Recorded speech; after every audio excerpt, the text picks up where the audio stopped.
Hello Chasitopians, and welcome back to my channel. Don't you wanna vibe just one more time, baby? Don't you miss having me by your side? When we used to ride all night. Welcome back, everyone. I totally dropped the ball last week, so I'm so glad to be back with you guys this week, making new videos and posting new content.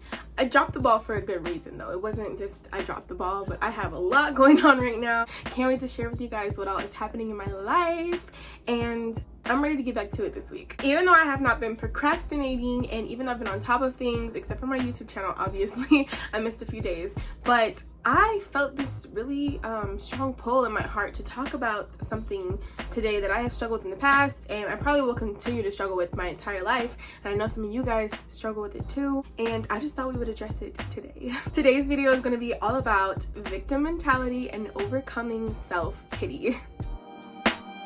Before I get started, don't forget to like, comment, and subscribe to my channel down below. I would greatly appreciate that, and I love you guys so much. Let's jump right into it. So I feel like all of us have had a sense of self-pity once or twice in our life, or maybe we struggle with it even more than once or twice. I know I do.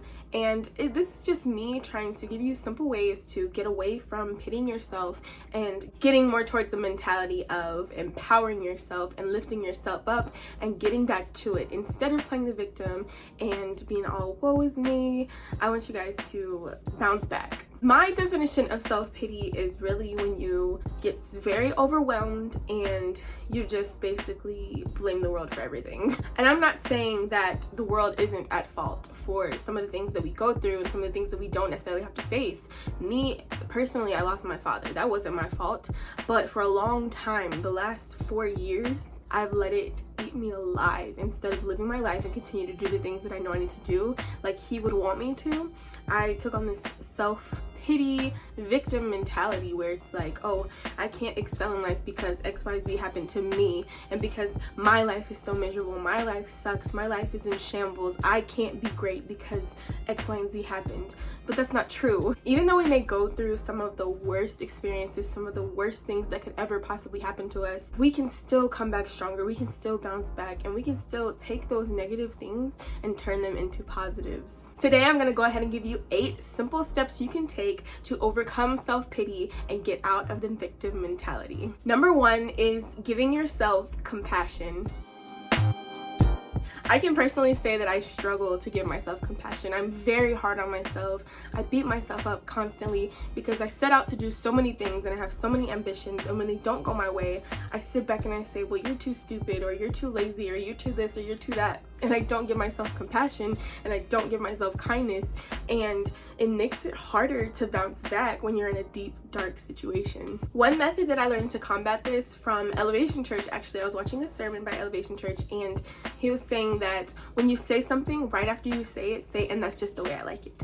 And if you're talking to yourself or you're talking about yourself, say what you're saying, and then after that, think to yourself, and that's just the way I like it. And if you've said something completely crazy and you know that's not the way you like it, then change the language that you're using about yourself and towards yourself. So if you're saying, oh, I'm too lazy, and that's just the way I like it, no, I don't think any of us like it that way. So you can practice with that method, or you can find your own methods for combating negative language and negative thoughts towards yourself. It's even a matter of replacing bad language with good language. So instead of saying, oh my God, I'm so lazy, I could give a little more effort. I could work harder in this area. Like, make it into a positive instead of a negative.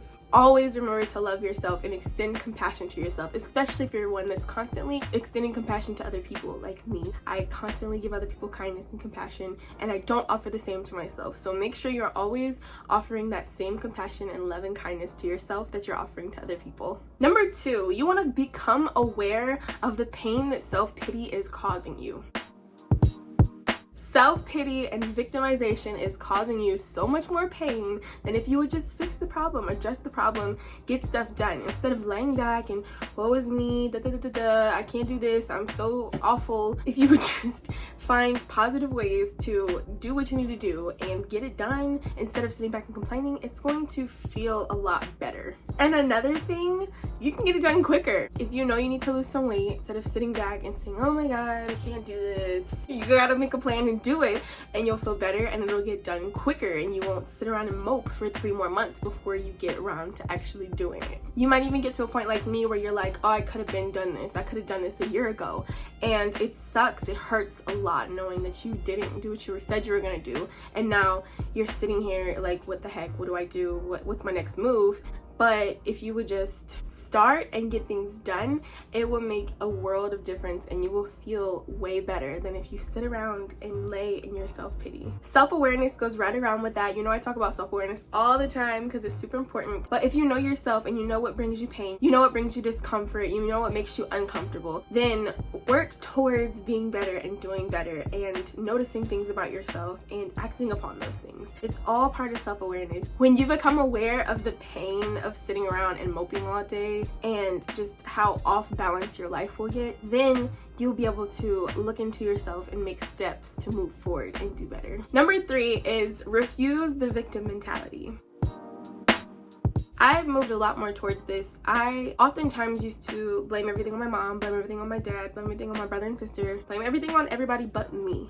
Not me, not Chastity. Chastity couldn't have done that. But in fact, Chastity did. Chastity created this life for herself, and she put herself into shambles trying to do these things that she knows she wasn't, or she couldn't be, or she didn't dream of being.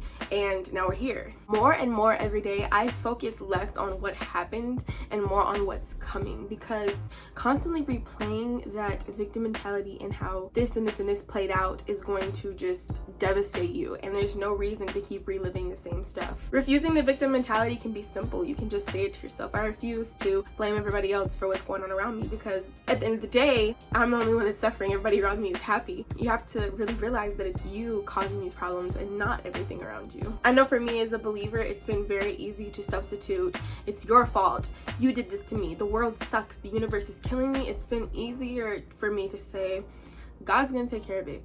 God's got me. God is gonna do this for me. He's gonna move these mountains. It's been easier to do that and hold myself accountable in that way, because then it's looking at it like it's me and God against the world and not me against the world. You know, it makes me feel more empowered and more powerful. So whatever you need to do to get into a better mentality and get out of that victim mentality, you need to do that, and just find something to say to yourself. I told you guys, words and affirmations matter. Like, they are so important. So find something to say to yourself that's positive, that helps you feel empowered, that helps you feel more influential over your own life, and take it and run with it, because once you get out of that victim mentality, the sky's the limit. The sky's not even a limit, but you have to climb out of that mentality first.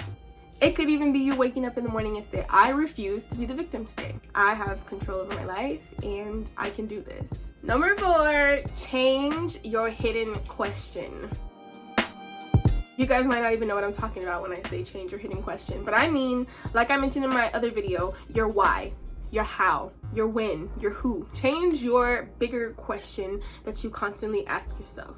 Change that why is this happening to me into why can't I do better? What's stopping me from moving forward? Change that why from a victim-centered why to a I can do it, I'm empowered, I'm resilient why. That's gonna make all the difference in the world. As part of learning to communicate better with my boyfriend, that's been part of it. Like, changing the why, changing the how. How can we fix this? Why did this happen? Like, all those things have helped me become less victimized and become more powerful and more focused. Let's face it, some of us are focusing on the wrong thing. We're focusing on the wrong part. We're focusing on the, well, why did she do this? Instead of the, how can I personally fix this? Or why did this happen to me?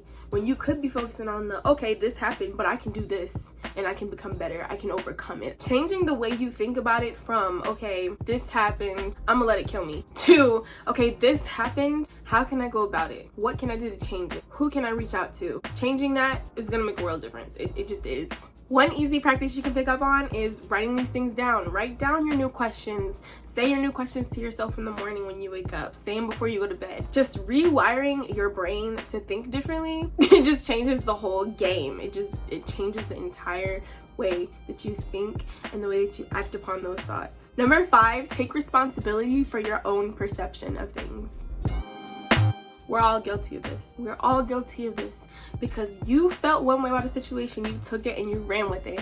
And I do this all the time. Text messages are a prime prime example of this, okay? So you get a text message and it's worded this way and the person did not mean anything ill by it, but you took it like, oh my God, I'm done. I'm over it.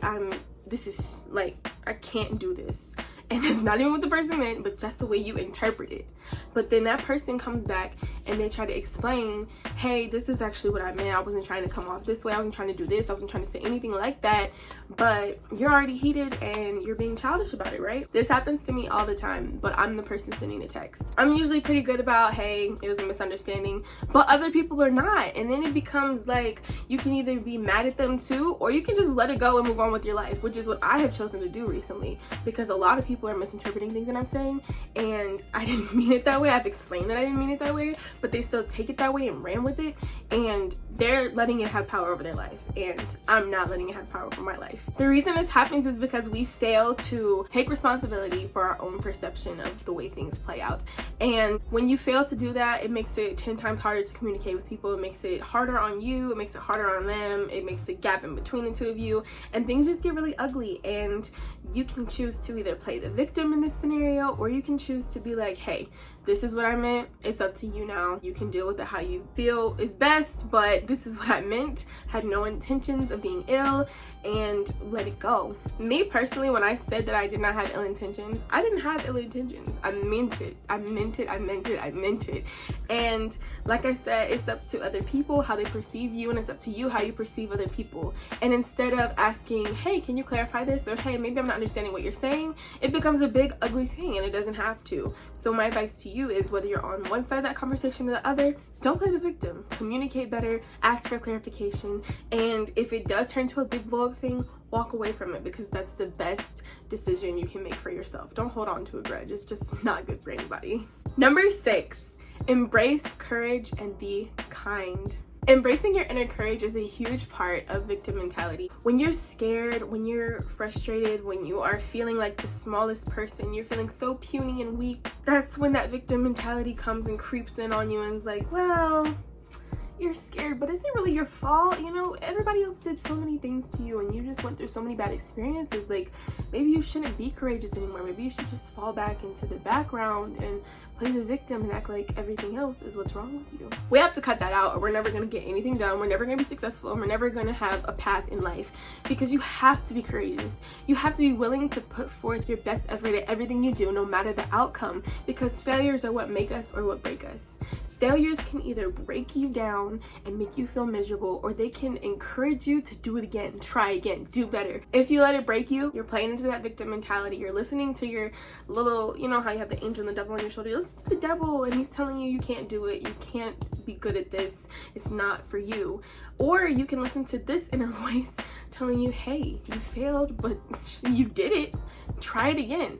Do it again. Make it better next time. Do even better. Go the extra mile, and just embracing courage instead of leaning into feelings of you're not good enough or you can't do this. Embracing courage means doing the things that you want to do, going out on a limb and taking that risk, regardless of if you fail, regardless if people look at you crazy, regardless of anything but your own happiness, joy, and passion and ambition, and getting stuff done regardless of what else is going on. And then when you fail, if you fail, you might succeed. If you fail, it's getting back up off the ground, picking yourself up, and continuing to do it again and again until you succeed. Number 7, look around you and acknowledge the good things in your life.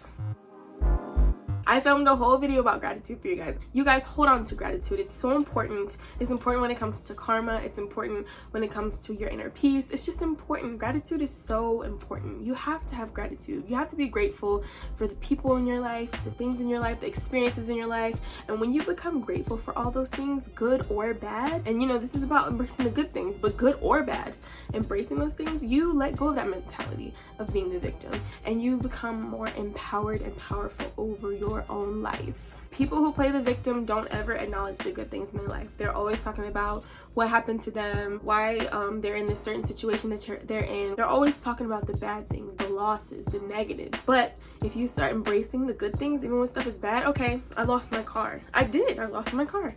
I don't have a car anymore, but guess what? I have a kind, loving, sweet boyfriend, and he takes me wherever I need to go in his car, and I'm grateful for that. Even though I don't have a car right now, I have to find the best in it. Like I said in my other video, I highly encourage everyone to get a gratitude journal, or just buy a journal and write in it what you're grateful for, because that will help you combat those negative thoughts. You'll remember, oh my God, I'm so happy I have this. I'm so blessed to have this. I'm so lucky to have this in my life. Like, somebody else might not have this. And you know, I hate that whole it could be worse thing, but as I'm getting older, I realize that it could be worse. You know, it could be much, much worse than it is, and it's not, and I'm grateful for that alone. And I know the last thing we want to do when we're upset, when we're feeling like the victim, is embrace the good things, but it's going to help you combat those negative feelings and get past whatever you're going through a lot quicker, because you're remembering all the things that you have to work towards. And number 8, notice those around you who are less fortunate.